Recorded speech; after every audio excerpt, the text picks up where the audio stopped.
Alors, je ne sais pas si vous utilisez beaucoup des pamphlets pour présenter l'Évangile. Jean-Victor, d'habitude, fournit notre petit présentoir à l'entrée de l'église. Dès que vous rentrez dans l'église, à côté des pigeonniers, il y a un petit présentoir près de la fenêtre. Et on a quelques pamphlets, on les renouvelle de temps en temps. Et si vous utilisez des pamphlets pour présenter le Seigneur, pour l'évangélisation, peut-être que vous avez déjà utilisé celui qui nous parle d'un homme assez exceptionnel. Et je voulais vous le présenter un petit peu ce matin. J'ai regardé quelques informations sur Internet. Il s'appelle Jean-François Gravelet. Est-ce que vous connaissez? Non, ça ne vous dit rien? Peut-être que si je vous dis qu'il est surnommé Charles Blondin, est-ce que vous le connaissez mieux? Un petit peu mieux, hein? Alors voilà une vieille photo là, du dénommé Charles Blondin, funambule, c'est un funambuliste. À partir de 5 ans, il a commencé à marcher sur un câble ou une corde quelconque. Il paraît qu'il est tombé qu'une seule fois dans sa vie. Et après ça, il est mort. Non, c'est pas vrai. Il est tombé une seule fois, il avait 5 ans. Il venait de voir un funambuliste et puis il a voulu essayer il a mis 2 chaises, puis il a essayé de marcher comme ça sur un fil, évidemment il est tombé. Mais il n'est plus jamais tombé de sa vie, imaginez-vous. Et il a pratiqué son art jusqu'à peut-être 70 ans passés. Alors il est né donc le 28 février 1824, et il est mort le 19 février 1897. Et la raison pour laquelle on se souvient de lui et la raison pour laquelle quelqu'un a décidé d'écrire un petit pamphlet à ce sujet, pour ceux qui le connaissent, vous le savez, c'est que le 30 juin 1859, il a traversé les chutes Niagara. Alors il a tendu un câble entre la partie américaine puis la partie canadienne des chutes de Niagara. Et il a traversé ces chutes-là. Puis en fait, au total, il les a traversées, semble-t-il, 17 fois. Notamment en portant ce manager sur son dos. Il semble qu'il ait porté 2 fois quelqu'un sur son dos. La deuxième fois, il paraît qu'un des princes, le prince à l'époque d'Angleterre était là, et Charles Blondin lui a demandé s'il voulait le prendre sur ses épaules pour traverser Niagara. Non, il n'a pas voulu. Il a laissé sa place à quelqu'un d'autre. Et vous vous rappelez certainement, pour ceux qui utilisent le petit pamphlet, ce petit pamphlet est utilisé pour parler de la foi. Parce que ce monsieur, Charles Blondin, a fait a posé toutes sortes de gestes alors qu'il traversait Niagara. À un moment donné, il s'est arrêté, il a fait descendre un fil jusqu'au bateau en bas, puis il a remonté une bouteille de vin, puis il a bu une partie de la bouteille de vin, puis il a continué. Tu sais. En fait, les gens venaient le voir et pariaient qu'il allait tomber. Et il s'est fait beaucoup d'argent parce qu'il n'est jamais tombé. Et donc, une fois, il a même proposé à quelqu'un de venir s'asseoir sur une brouette et que lui allait pousser la brouette sur le câble et traverser les chutes Niagara. Vincent, il me regarde, il dit « Non, c'est pas pour moi, moi j'ai le vertige. » Mais le récit de cet exploit-là est utilisé dans ce pamphlet pour parler de la foi. Tu sais. Il semblerait que, je n'ai pas vérifié sur Internet, mais il semblerait que ce gars-là aurait dit « Est-ce que vous avez la foi que je peux le traverser une deuxième fois ?» Tous les gens disaient « Oui, oui, oui. » Puis quand il a demandé aux personnes s'ils voulaient s'asseoir dans la brouette pour traverser, personne n'a voulu. Donc, c'est bien d'avoir la foi pour les autres, tu vois. Mais quand il s'agit d'exercer notre propre foi, on a parfois des problèmes. Et ce matin, j'aimerais qu'on regarde un psaume. On a commencé dimanche dernier à regarder un psaume. On va faire une série de 3 dimanches. Et j'aimerais qu'on regarde un deuxième psaume ce matin. Et c'est un petit peu la même chose. Le psaume parle de la foi. Et c'est bien de parler de la foi, c'est bien d'entendre un enseignement sur la foi. Mais la foi ne devient véritable que lorsque nous l'appliquons dans notre vie. Et ce matin, nous allons regarder cet exemple de David qui se trouve dans une situation extrêmement difficile et dans laquelle il parle de sa foi en Dieu, pas simplement de sa foi, il nous parle aussi du défi qui est devant lui. Et ce que je voudrais ce matin, c'est pas simplement regarder ce texte, mais c'est aussi nous inviter à exercer notre foi. Et peut-être que ce matin, vous vivez vous aussi une situation difficile, je ne sais pas laquelle. Plusieurs parmi nous ont des défis au niveau de la santé. D'autres ont des défis relationnels dans la famille avec les enfants. D'autres ont des défis économiques. Et la vie est faite de défis. Et ces défis-là sont pour nous l'occasion de vraiment démontrer que l'on exerce la foi que l'on dit avoir. Avez-vous la foi? Avons-nous la foi en Jésus? Bien, si vous dites aujourd'hui, oui, j'ai la foi en Jésus, bien, tôt ou tard, cette foi va être testée. Et il va falloir démontrer dans notre quotidien, face à ces défis, la foi que nous avons dans le Seigneur. Alors, lisons au psaume 3, si vous voulez bien, à partir du verset 1er. Psaume 3.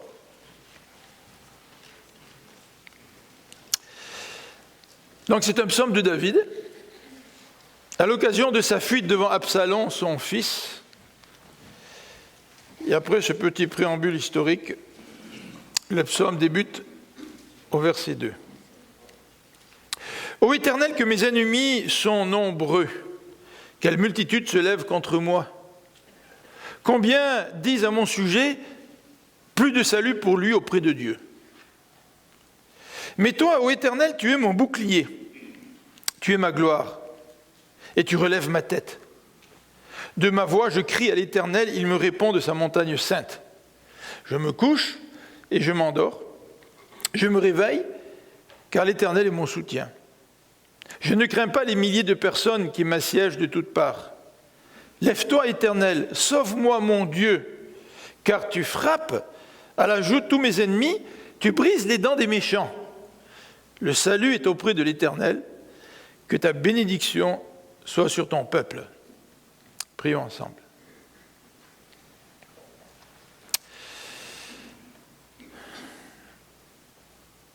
Seigneur notre Dieu, nous voulons te remercier pour ce court psaume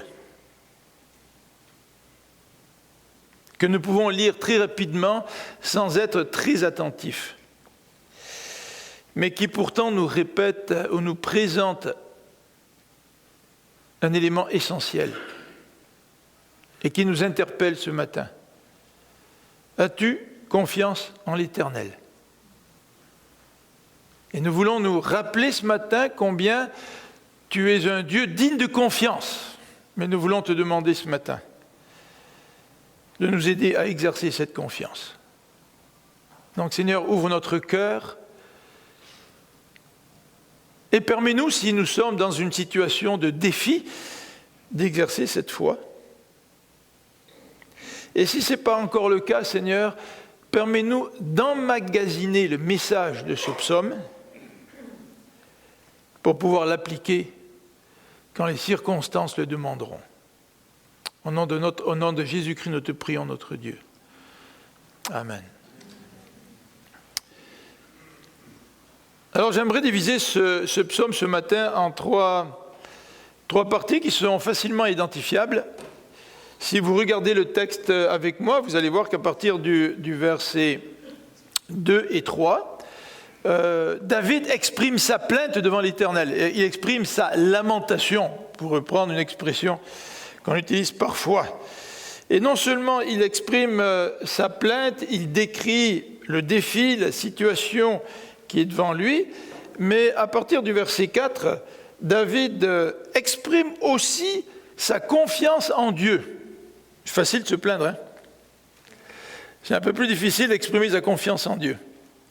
Et à partir du verset 4 jusqu'au verset 7, nous allons avoir une description de qui est Dieu pour David, qu'est-ce que Dieu fait pour lui, et nous allons voir l'assurance que ça produit dans le cœur du psalmiste. Et la dernière partie du psaume, c'est une prière de délivrance. Il crie à Dieu pour que Dieu puisse le délivrer. Et il va, au travers de son cri, faire sortir de son cœur des impératifs. C'est intéressant. Donner des ordres à Dieu, tu sais. En tous les cas, nous allons voir un petit peu ce que le psalmiste nous dit dans cette prière de délivrance et à qui cette prière de délivrance est adressée. Et nous allons terminer le psaume en regardant le dernier verset qui nous dit que le salut est auprès de l'Éternel et que ta bénédiction soit sur ton peuple. Alors la fin du psaume est un contraste par rapport à son début, alors que David nous dit mes ennemis sont nombreux, une multitude se lève contre moi. Le psaume termine par des paroles de foi et d'assurance. Donc, au lieu de crouler face au défi, il semble que la foi de David le maintient. Donc, j'aimerais regarder avec vous, tout d'abord, cette première partie, la plainte de David au verset 2 et 3. Alors, David nous décrit au verset 2 qu'il nous parle de ses ennemis et il nous donne quelques petits détails. Il nous dit « Mes ennemis sont nombreux ». Alors, ce n'est pas juste un petit défi. Hein. Quand on a de nombreux ennemis, c'est parfois pesant. Je ne sais pas si vous avez eu des ennemis. Je ne sais pas si vous avez eu, par exemple, un voisin qui vous en voulait, qui était vraiment votre ennemi. Mais là, ici, c'est un grand nombre qui se dresse contre David. Donc, le défi est quand même énorme.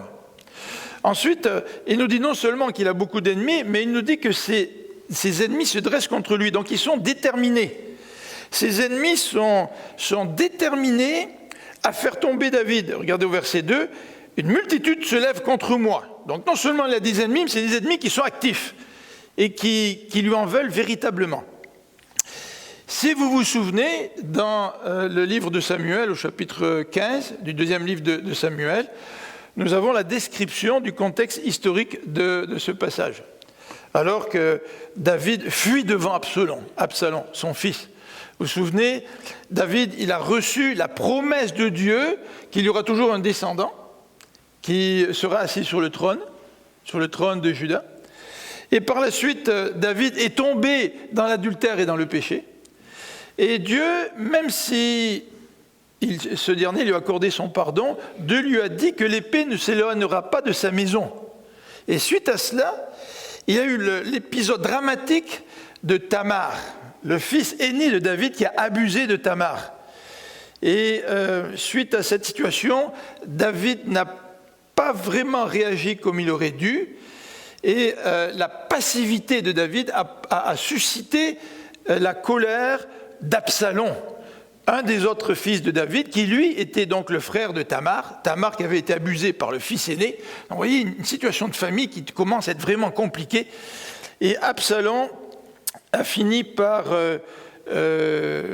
vouloir faire la justice lui-même, il a été envoyé en exil, il est revenu, et là il commence politiquement à fomenter une révolte contre son père, au point où David est obligé de quitter son palais, il fuit, il laisse seulement quelques concubines donc à Jérusalem, et il s'enfuit pour sauver sa vie avec les gens qui lui sont restés fidèles.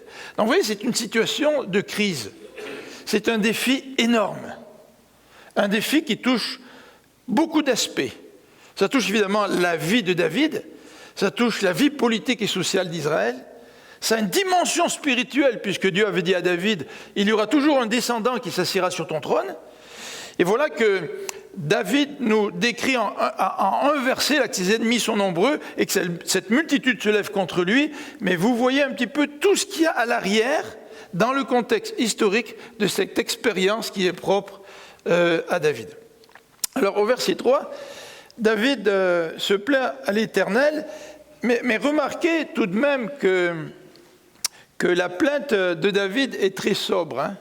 Je ne sais pas si, quand vous faites face à des défis, je ne sais pas si vous ou moi, nous en tout cas, nous sommes tout le temps sobres dans nos plaintes. Hein. Parfois, nous sommes un vrai torrent de plaintes. Et au point où nous sommes même submergés par les plaintes et nous ne pensons à rien d'autre. Et dans ce passage, nous allons voir que David, lui, n'est pas submergé par sa plainte, même si le défi est réel, il est immense, il est hors de sa portée. David est quand même sobre dans ses plaintes, mais au verset 3, il nous dit ceci, « Combien disent à mon sujet plus de salut pour lui auprès de Dieu ?»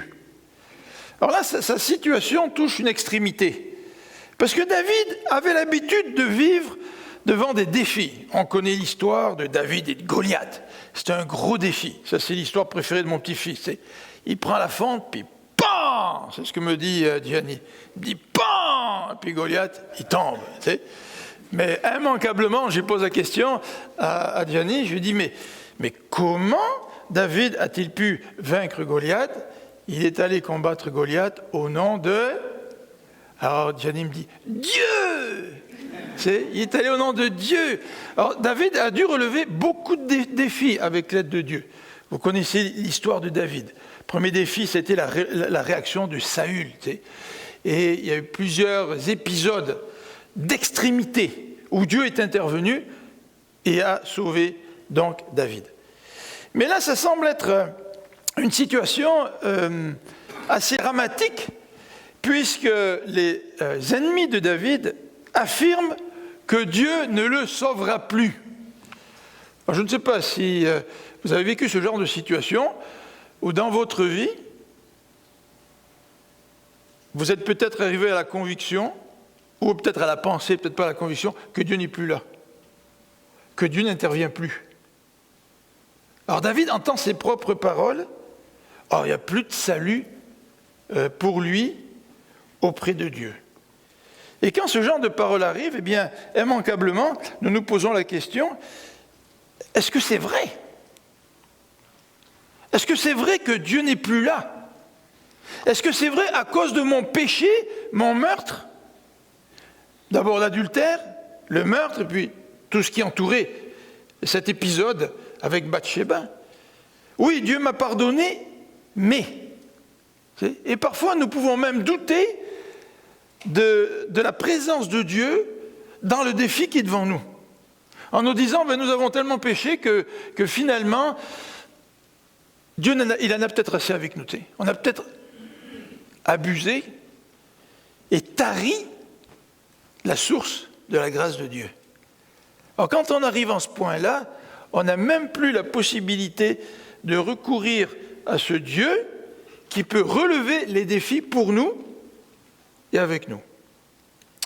Alors comment garder espoir malgré les apparences? Comment garder espoir malgré peut-être ce que les ennemis disent?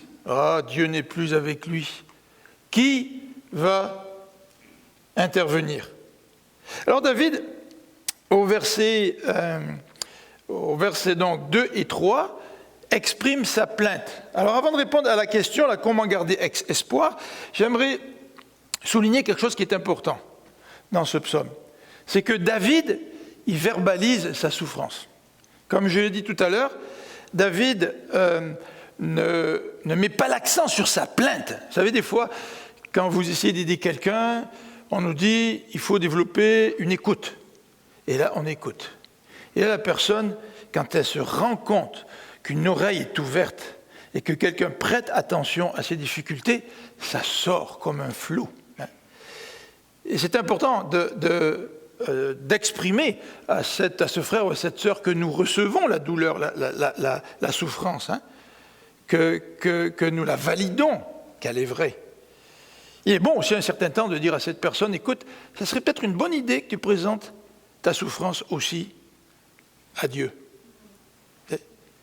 Et en tout cas, David ici verbalise sa souffrance. Et David verbalise sa souffrance sans se replier sur soi-même. Ça, c'est une autre réaction. Face à la souffrance, on peut vraiment être un flot de plaintes, mais une autre réaction, c'est de se replier sur soi-même. Et quand on se replie sur soi-même, non seulement nous coupons la communication avec les autres, mais il peut arriver aussi que nous coupons la communication avec Dieu lui-même. Et nous pouvons aussi nous replier sur nous-mêmes, même face à Dieu. Et ce n'est pas le cas de David. David exprime sa souffrance. Il exprime sa souffrance avec sobriété dans ce psaume, mais il exprime sa souffrance. Alors la question que je me suis posée à la lecture de ce psaume, c'est pourquoi avons-nous de la difficulté à agir comme David? Pourquoi avons-nous de la difficulté à être relativement sobre dans l'expression de notre souffrance? Ou pourquoi avons-nous de la difficulté à entrer en contact avec Dieu, de lui parler, de lui exprimer notre souffrance? Et pourquoi parfois nous avons tendance à nous replier sur nous-mêmes? Bien, peut-être que la réponse vient dans les versets qui suivent, versets 4 à 7. Et les versets 4 à 7, je les ai intitulés « La confiance de David ». Peut-être que si nous avons de la difficulté à exprimer notre douleur face à Dieu, serait-ce que nous manquons de confiance vis-à-vis de Dieu. Peut-être que nous avons de la difficulté à nous attacher à la personne de Dieu et à ses promesses. En tout cas, au verset 4, David nous décrit qui Dieu est.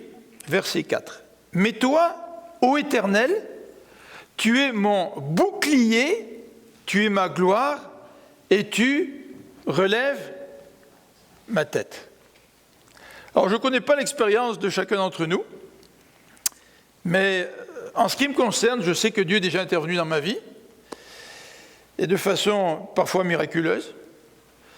Et je sais tout de même que quand je vis des défis devant moi, ce n'est pas toujours naturel de venir m'adresser à Dieu et de lui exprimer ma plainte. Et ce n'est pas parce que nous avons eu une victoire dans notre vie dans le passé qu'automatiquement dans l'avenir, nous ferons preuve de foi devant chacun des défis qui vont se présenter devant nous. Mais David, dans ce psaume, nous rappelle qui est Dieu. Verset 4. Dieu est son... Ah bon?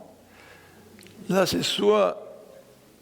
presque tout le monde ne sait pas lire, ou soit vous avez perdu votre Bible, ou soit vous m'écoutez tellement là, que vous êtes saisi. Là, non, mais regardez le mot, là, c'est ça qu'il faut se rappeler. Dieu est un bouclier.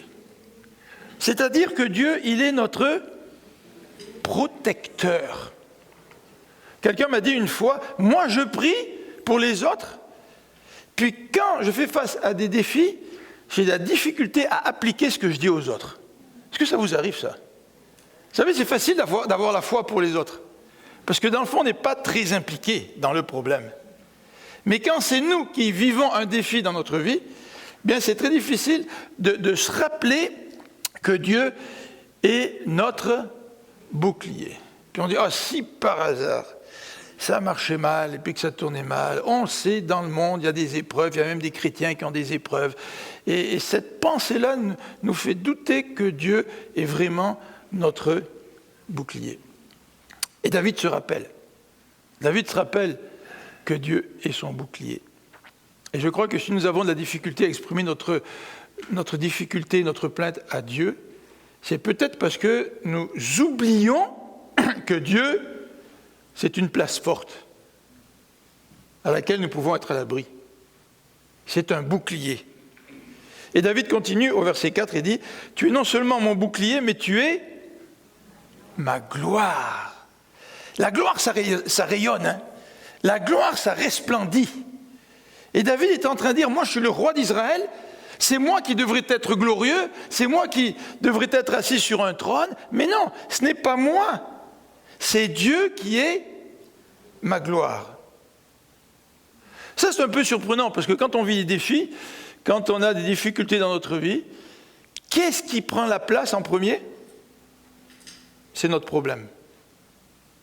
Et notre problème est parfois tellement gros que ça m'obstrue ma vision, en tout cas ma vision spirituelle et ma vision de Dieu. Et David, dans ce psaume, il vit une situation de crise extrême. C'est extrême, là. Il risque de perdre son trône, il risque de perdre sa vie, sa famille va être complètement déchirée, et Absalom veut prendre sa place. Et quand une nouvelle dynastie s'installe, c'est toujours une période de crise, de meurtre, d'assassinat. Et dans ce contexte, David se rappelle que sa gloire, c'est Dieu. Ah, ça fait du bien de se rappeler de ça. Ça fait du bien de se rappeler que Dieu est plus grand que le plus grand de mes problèmes. Dans ce verset 4, le texte dit aussi « Tu relèves ma tête ». Ça, c'est extraordinaire, tu relèves ma tête. Il n'y a pas que les chiens qui se promènent la tête en bas, la queue entre les jambes et qui ont l'air abattus. Parfois, nous aussi, excusez-moi la comparaison, mais c'est parce que hier, on a fait un pique-nique chez mon fils, et puis mon fils a un nouveau chien, un berger australien, et il y avait un de ses amis qui est arrivé, et face à cet ami-là, c'est drôle, c'est comme le chien, il se sentait, il se sentait un peu écrasé. Là, toi, tu as un chien aussi, Vincent, hein, ça arrive parfois. Mais nous, ça nous arrive aussi parfois, de sentir tellement écrasé. Et on a besoin que quelqu'un nous redonne un espoir, que quelqu'un nous permette de tenir la tête hors de l'eau, quelqu'un qui nous dise « relève-toi », quelqu'un qui nous donne la force pour pouvoir repartir. Eh bien, le texte ici nous dit que c'est Dieu qui restaure, c'est celui qui relève la tête. Donc si c'est lui qui relève la tête, quelle que soit mon épreuve, je peux m'adresser à lui parce que lui est capable de me relever. Et David continue, et sa confiance, il exprime non seulement en Dieu, mais il l'exprime en ce que Dieu a fait. Au verset 5, « De ma voix, je crie à l'Éternel, il me répond de sa montagne sainte. De ma voix, je crie à l'Éternel, et il me répond. » Alors, qu'est-ce que Dieu a fait pour lui? Alors, bien sûr, ici, on emploie le présent. Au verset 5, je crie. Mais David a déjà crié à bien d'autres occasions, tu sais. Et Dieu a répondu à bien d'autres occasions. Et David continue à crier à Dieu. Vous savez, crier à Dieu, c'est vraiment crier à Dieu. Hein. Crier à Dieu, c'est pas simplement arriver en disant, Seigneur, tu vois, mon fils Absalom, il est en train de faire une révolution, puis je suis obligé de fuir, puis Seigneur, je te demande d'intervenir. C'est ça, crier.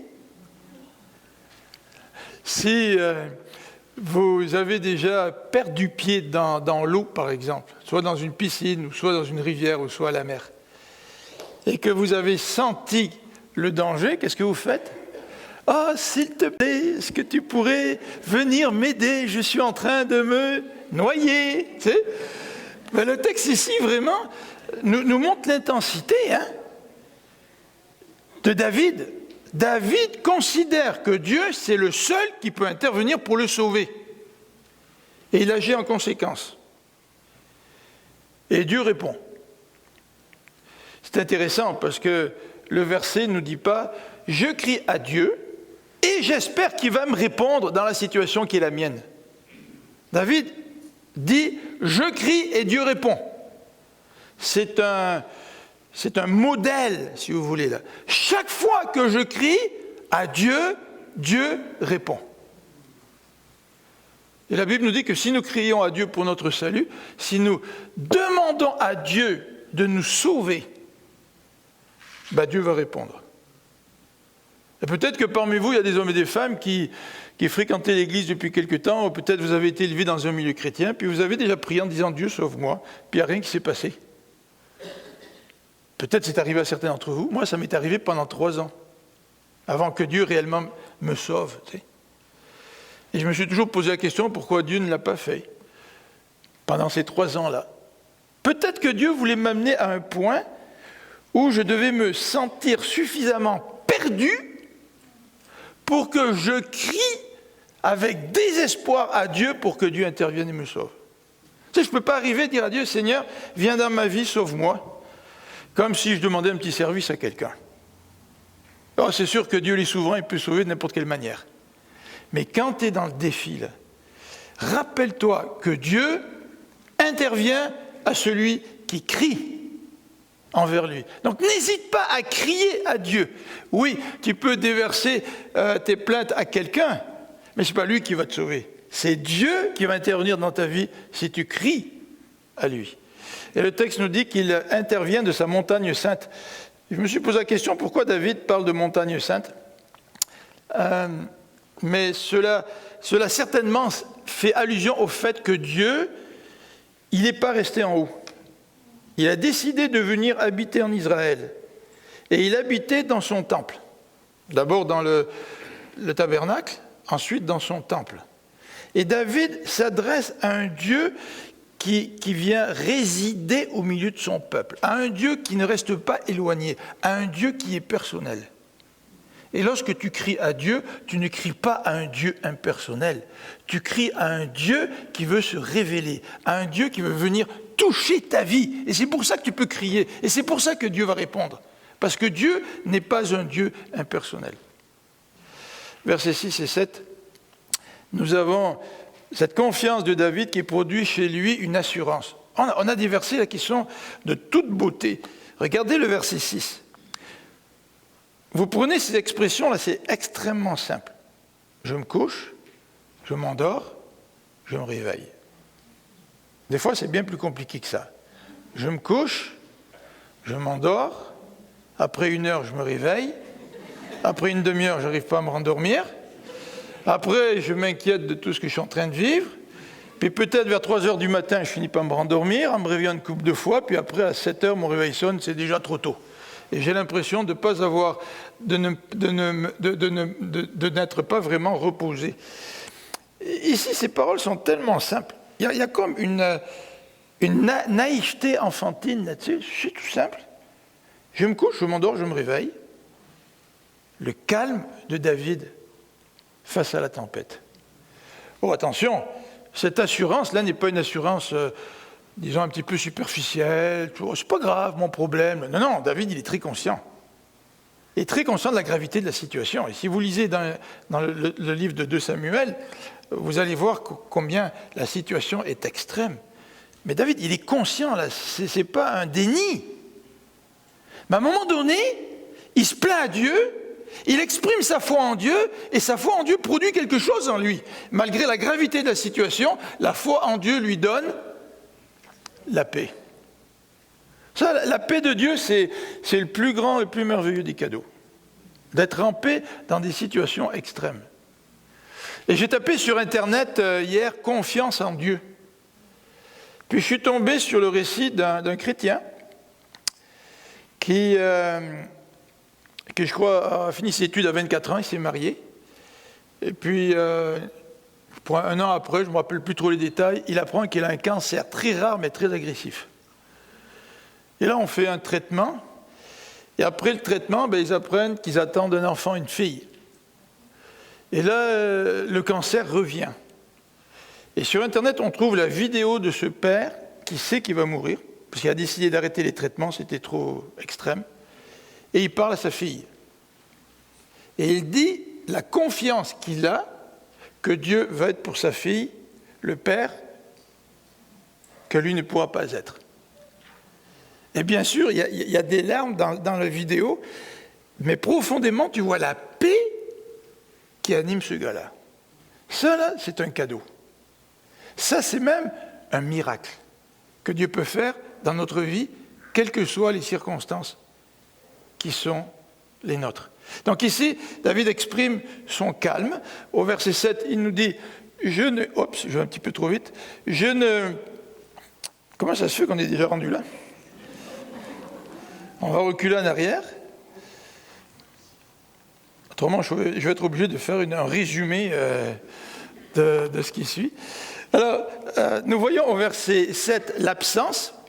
Je ne crains pas les milliers de personnes, l'absence de peur. Je ne crains pas les milliers de personnes qui m'assiègent de toutes parts. Vous voyez, cette absence de peur n'est pas une naïveté, n'est pas un déni, n'est pas une perte de contact avec la réalité. Au contraire, la réalité est bien présente, mais David n'a pas peur.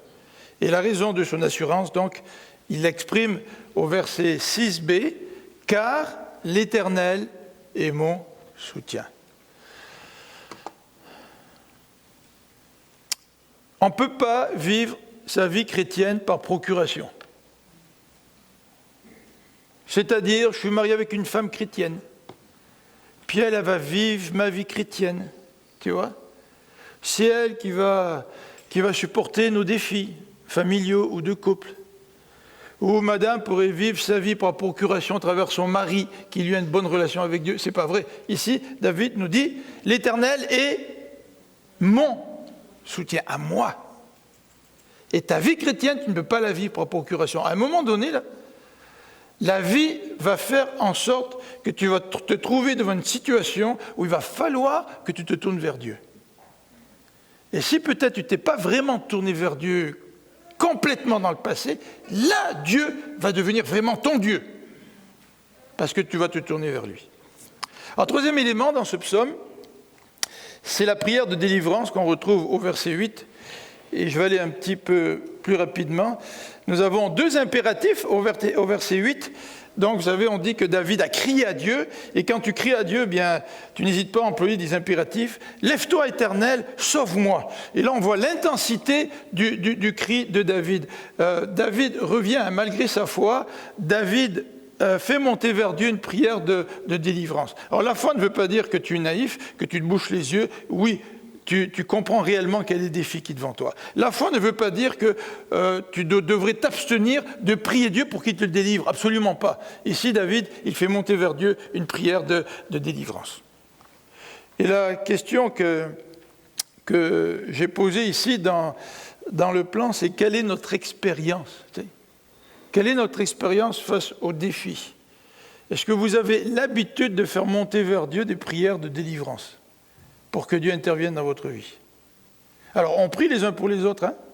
Tout à l'heure, Vincent nous a parlé de M. Desormeaux, nous a parlé de Clément. Il va se faire opérer demain. C'est une opération très délicate pour son pied. Là. Et on ne sait pas s'il y aura des séquelles. On a parlé de Marie-Ève. Ah, vous êtes ici, voilà. Marie-Ève. Et c'est vrai qu'on peut prier pour les autres, mais pourquoi ne pas prier pour que ses frères et sœurs puissent eux-mêmes s'adresser à Dieu et qu'ils puissent faire monter à Dieu leur cri pour que Dieu puisse les délivrer. Mais dans un contexte aussi de foi. Et de demander à Dieu, Dieu fortifie leur foi. Donne-leur la liberté de crier à toi, de se plaindre devant toi. Donne-leur la liberté de faire monter vers toi une prière de délivrance, mais accorde-leur aussi la foi et la paix qui vient avec cette foi. En quelque sorte, on pourrait prier pour ses frères et sœurs le contenu du psaume 3 durant cette semaine. Alors cette prière de délivrance, elle s'adresse à qui ? Mais cette prière de délivrance, elle s'adresse au Dieu de l'Alliance, à l'Éternel, verset 8. « Lève-toi !» Éternel. C'est pas juste lève-toi mon Dieu. Alors déjà dans mon Dieu on a une relation, c'est mon Dieu. C'est pas comme cet homme-là que j'avais rencontré à Châteauguay. Quand il parlait de Dieu, il parlait toujours de lui en haut. Il disait jamais mon Dieu. Il disait lui en haut. Mais quand David parle de l'Éternel, il parle de Dieu de l'Alliance. Vous vous rappelez quand on prend le repas du Seigneur, la coupe, c'est le rappel de l'Alliance. Parce que Dieu a fait une alliance, il est engagé avec nous. Il s'est engagé, Dieu, avec nous. Et sa parole, il ne la trahira jamais. C'est pour ça que tu peux crier à lui. Dieu ne t'abandonnera pas. Donc, cette prière de délivrance adressée à Dieu, donc comme je viens de le faire remarquer, c'est le Dieu de l'alliance, c'est son Dieu, il y a une appropriation de David, c'est son Dieu. Et nous, on peut continuer dans cette lancée de David, parce que Jésus nous a dit, vous devriez prier en disant « Notre Père », c'est-à-dire en disant « Mon Père ». Alors je ne sais pas à quoi vous avez été habitués, mais dans certains milieux, quand on prêche, quand on prie, on dit « Seigneur, Dieu », puis on prêche, et on prie, excusez-moi. Il y a certaines personnes, qui débutent leur prière en disant « Seigneur, mon Père ». Mais le fait que vous disiez « mon Père », ça reflète une relation. Et au travers de cette relation, Dieu, il s'est engagé envers nous. Et quel que soit le défi qui est devant toi, Dieu, il reste ton Père qui veut prendre soin de toi. La raison de cette prière, regardez ce que dit David au verset 8b, il nous dit « Lève-toi, Éternel mon Dieu, sauve-moi, car tu frappes à la joue tous les ennemis et tu brises les dents des méchants. » Alors, j'essaie de m'imaginer Dieu qui frappe la joue de quelqu'un et qui brise les dents de quelqu'un. C'est ça. D'abord, c'est assez humiliant. Puis plus que ça, quand on te brise une dent, puis là, c'est pas juste une dent, c'est les dents, tu vois. Imagine-toi que Dieu frappe les dents de quelqu'un, tu n'as plus de dents. C'est assez embêtant. Moi, je me suis cassé une dent, ou plutôt, un de mes amis m'a cassé une dent au volleyball. On a sauté tous les deux. Lui, il a attrapé le ballon, et moi, j'ai attrapé son coude dans les dents. Donc, j'ai perdu une dent. Et évidemment, on comprend très bien que c'est une image qui exprime l'intervention de Dieu envers les méchants. Et Dieu intervient. Ça, c'est l'expression passée de David. Dieu est intervenu. Dieu a frappé le méchant. Mais en lisant cela, on pourrait se poser la question, est-ce que c'est une prière trop naïve, ça? Parce qu'on sait très bien, selon le psaume 71, je pense, que le psalmiste regarde les méchants, puis il se dit, mais comment ça se fait, Seigneur, les méchants, ils prospèrent. Puis comment ça se fait que moi qui suis fidèle, ben je ne prospère pas comme les méchants. Et ça a été un bouleversement à la fois du psalmiste. Il a fallu que le psalmiste vienne en présence de Dieu et qu'il considère la fin des méchants. Et ce n'est pas parce que, de façon apparente, les méchants prospèrent que Dieu n'intervient pas. Tôt ou tard, Dieu va intervenir et va punir, il va frapper le méchant. Alors, après cette prière de délivrance, donc on vient de voir David qui fait monter vers Dieu. Qu'est-ce qui fait monter vers Dieu? Sa plainte. Après, il exprime sa foi. Et après, il fait monter une prière de délivrance. Bien, David termine par ce verset 9, « Le salut auprès de l'Éternel, que ta bénédiction soit sur ton peuple. » C'est intéressant, il aurait pu dire « Le salut auprès de l'Éternel, point ». Mais dans cette expression de confiance, vous avez encore une note de relation personnelle. Que ta bénédiction soit sur ton peuple. Il ne finit pas de façon impersonnelle, en présentant une vérité générale. Il finit sur des paroles personnelles. Que ta bénédiction soit sur ton peuple. Alors j'espère que dans les défis qui sont devant vous, vous allez prendre ces défis de façon personnelle avec Dieu. Alors qu'est-ce que nous voyons dans ce verset 9 ? Bien, nous voyons une assurance. Le salut appartient à l'Éternel. On pourrait le traduire comme ça, où le salut est auprès de l'Éternel. Alors pourquoi se tourner ailleurs ? Pourquoi essayer par toutes sortes de réactions, d'essayer de s'en sortir tant bien que mal ? La Bible nous dit que le salut appartient à l'Éternel. Et le texte nous présente un souhait au verset 9, « Que ta bénédiction soit sur ton peuple ». Ça, il y a quelque chose d'intéressant. Il y a une portée communautaire. Oh, c'est sûr, vous me direz, David, c'est le roi, oui. Oui, c'est vrai, c'est le roi, puis il a à cœur le peuple. Et c'est très bien que si Dieu intervient dans sa vie, puis il règle la situation dans laquelle il se trouve, ce défi, cette révolution en quelque sorte, cette crise nationale, ça va être pour le bien du peuple. Mais en réfléchissant à ça, je me suis dit, peut-être que moi je ne suis pas roi. Mais si Dieu intervient dans ma vie, se pourrait-il que l'intervention dans ma vie de Dieu puisse rejaillir en bénédiction sur son peuple auquel moi j'appartiens? Au lieu de vivre tout seul, de me débattre, que je vienne trouver auprès de Dieu le salut et la délivrance, et qu'ensuite, ce salut qu'il m'accorde déborde et devienne une bénédiction pour le peuple de l'Éternel. Alors j'aimerais qu'on termine par un moment de méditation, dans le silence. On ne chantera pas, mais j'aimerais qu'on puisse méditer, prier dans notre cœur, et après je ferai une prière de bénédiction, je vous demanderai de vous lever, puis on terminera comme ça le culte. Mais j'aimerais que nous puissions réfléchir à cette question dans un moment de prière. As-tu confiance en l'Éternel ? Prions ensemble.